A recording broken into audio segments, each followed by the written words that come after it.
기도하시겠습니다. 사랑의 하나님, 오늘 말씀을 묵상하는 모든 이들의 심령과 마음 가운데 하늘로부터 임하는 위로와 평안을 허락하여 주옵소서. 이 모든 말씀 예수 그리스도의 이름으로 간절히 기도드리옵나이다. 아멘. 할렐루야.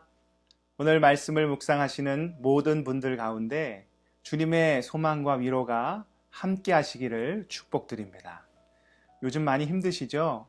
코로나19로 인하여 무너진 일상, 또 질병에 대한 두려움, 무엇보다 경제적인 압박 속에서 많은 스트레스와 고통 가운데 계시리라 믿습니다.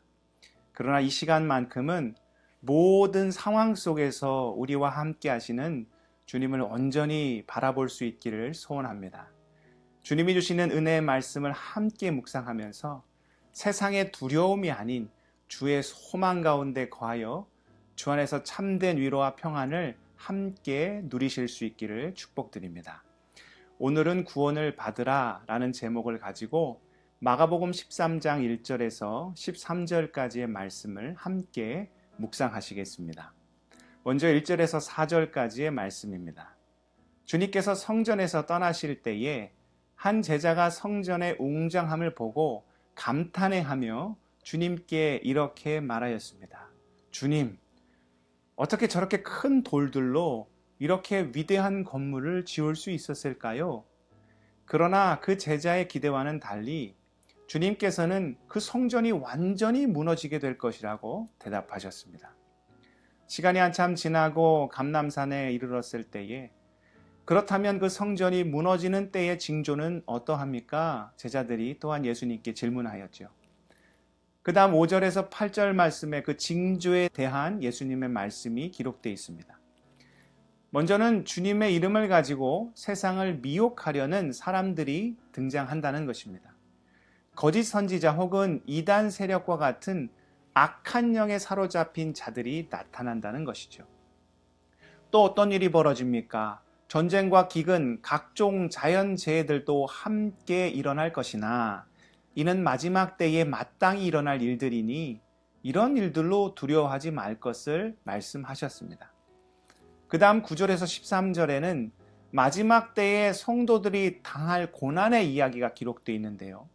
그때가 되면 성도들은 공회로 끌려가고 회당에서 매질을 당하며 권력자들에게 모진 고초를 당하겠지만 그러나 오히려 이 일들로 주님이 널리 증거된다는 것입니다. 또한 우리가 환난당할 때에 성령님께서 우리를 도우시고 우리에게 할 말을 깨닫게 해줄 것이니 또한 염려하지 말 것을 당부하셨습니다.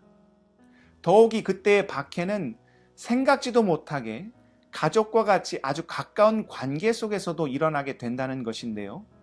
그러나 이런 극심한 어려움 속에서도 어떻게 된다는 것입니까? 주의 이름을 부르며 끝까지 견디는 자가 구원을 받을 수 있게 된다는 것이죠. 오늘 말씀에서 성전은 주님의 몸을 의미했습니다.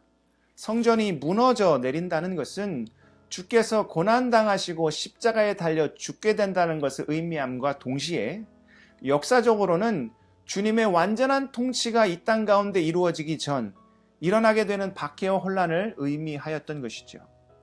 오늘 말씀을 다시 정리해 보면 마지막 때에는 크게 세 가지의 일들이 일어나게 되는데요. 첫 번째는 이단 세력의 등장입니다. 그들은 예수님의 이름을 내세우지만 실상 성도들을 미혹하는 악한 세력들입니다. 두 번째로는 전쟁과 자연재해입니다. 극도의 혼란이 세상 가운데 일어나게 된다는 것입니다. 세 번째는 성도들이 받게 될 박해입니다. 예수를 믿는다는 이유로 성도들이 세상 가운데 박해를 당하게 되지만 오히려 그 일들로 주님이 널리 전파된다는 것이죠. 또한 그 박해는 아주 가까운 관계 속에서도 일어나게 되는데요. 생각지도 못한 관계들 속에서 가까운 형제, 가족, 이웃들 사이에서도 일어나게 된다는 것입니다. 그러나 이 모든 일들을 우리가 두려워할 필요가 없습니다. 왜입니까? 때마다 성령께서 도우실 것이고 또한 이 모든 일을 결국 승리로 이끄실 주님이 우리의 편이 되실 것이기 때문이지요. 사랑하는 성도 여러분, 마지막 때가 가까이 올수록 감당할 수 없는 시험과 환난이 우리를 엄습할 것입니다. 그러나 어둠이 짙어지면 오히려 새벽이 가까이 왔음을 의미하는 것처럼 역사의 어둠이 강해질수록 영광의 때가 가까이 왔음을 우리는 잊지 말아야 합니다. 마지막 때에 주님의 이름을 부르는 자가 구원을 얻게 될 것입니다. 고난과 환난, 근심 속에서도 주님의 이름을 의지하는 자가 결국 승리하게 될 것입니다. 마지막 때가 가까워질수록 더욱 십자가 붙들고 의지하여 어떠한 상황과 처지와 형편 속에서도 그것이 비록 코로나라는 무서운 광풍이라 할지라도 주의 이름을 붙잡고 의지하여 결국 승리하고 구원받는 우리 모두가 될 수 있기를 주님의 이름으로 축복드립니다. 기도하시겠습니다. 사랑의 하나님, 모든 것이 주님의 능력의 손안에 있음을 고백합니다. 세상이 우리를 엄습하고 고통과 환난이 우리를 공격한다 할지라도 결국 승리하게 하시는 주님을 의지하여 참된 영광과 놀라운 구원의 기쁨 가운데 거하는 우리 모두가 될 수 있도록 인도하여 주옵소서. 무엇보다 코로나19 이 어려운 광풍 속에서도 주님 십자가 붙들고 바라봄으로 모든 것 이기며 견디며 주의 영광 가운데 거하는 우리 모든 주의 성도들 다 될 수 있도록 주여 인도하여 주옵소서. 모든 말씀 존귀하신 우리 구주 예수 그리스도의 이름으로 간절히 기도드리옵나이다. 아멘.